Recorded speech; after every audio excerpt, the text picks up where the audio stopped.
I'm Max Gradual, branch manager. Who are you? I'm this kid's sister. What's the problem? Give the boy a break, said the old woman. The room's focus turned to her. He wasn't doing anything wrong, were you, love? Crawling about, that's all. For his project. I bit my bottom lip like I was a cute toddler or something. Gradual straightened his back an increment, no longer bending over to pin me down with his stare. Did you ask? Rita asked me. She couldn't. Was she? I mean, she knew this was a mistake. It was obvious it was a mistake, all this. What was I ever thinking? You can't be asking about the security of USB ports.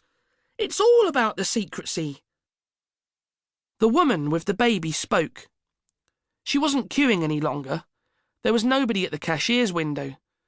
The fat businessman had left without me noticing, and the cashier, a young woman who might be fit, stared at the action through the glass, resting her possibly fit face in her hand.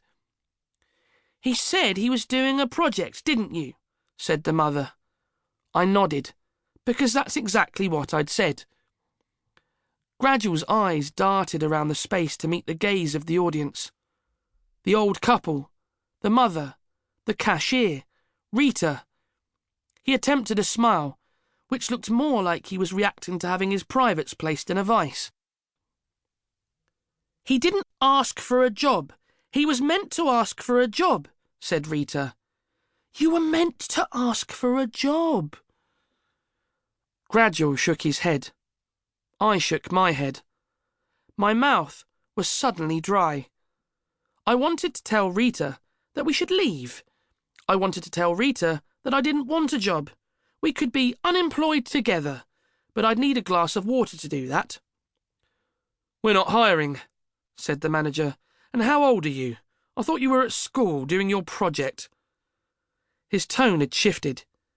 He was on the defensive.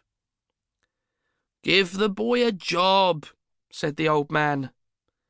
Saturday morning, said Rita. A schoolboy trainee. You're open Saturday mornings, right? The thing is, ever since our parents died, we struggled for money, and not only that, but the discipline and organisation required to work in such an obviously well-run bank is just what the boy needs. I said our parents were dead, didn't I? Things were unravelling, like the life status of Mum and Dad. What if I ran outside? The people would forget about us. They'd think it was a joke. I could deal with Rita later. I wasn't yet an adult. I was well within my rights and expectations of 15-year-olds' behaviour to run away. But my feet didn't move. I was rooted to the carpet. They're open Saturday morning, said the mother, and the cashier nodded behind her. You poor children, give the boy a chance. So sad, said the old man. Go on, a Saturday job. Allegiances shifted. Suddenly, Gradual was my only ally in the room. We were united in not wanting me to work here. Not least because I was planning to rob the place. Not that he knew that. It was all very well for Rita in her Nike Def outfit, but I'd be the first person they'd suspect when the cash went missing. The ace teenager recently hired, having been discovered inspecting the cash machines and claiming he was doing a school project. He'd always been so quiet, so friendly. I don't know, I said, looking down at my dirty Converse. I don't know, said Gradual, looking down at his sensible leather shoes.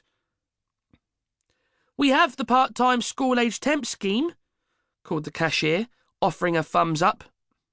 The poor boy, said the old man. An orphan. Well, I need to see your CV, said Gradual. And your parents really are dead. I'd said because my parents, as far as I knew, weren't dead. Yes, said Rita, really dead, completely dead. My parents have passed away too. An accident up Ben Nevis. Look, what's your name? I'm not sure, I began. Dylan, said Rita. Dylan, said Gradual. Maybe we'll be able to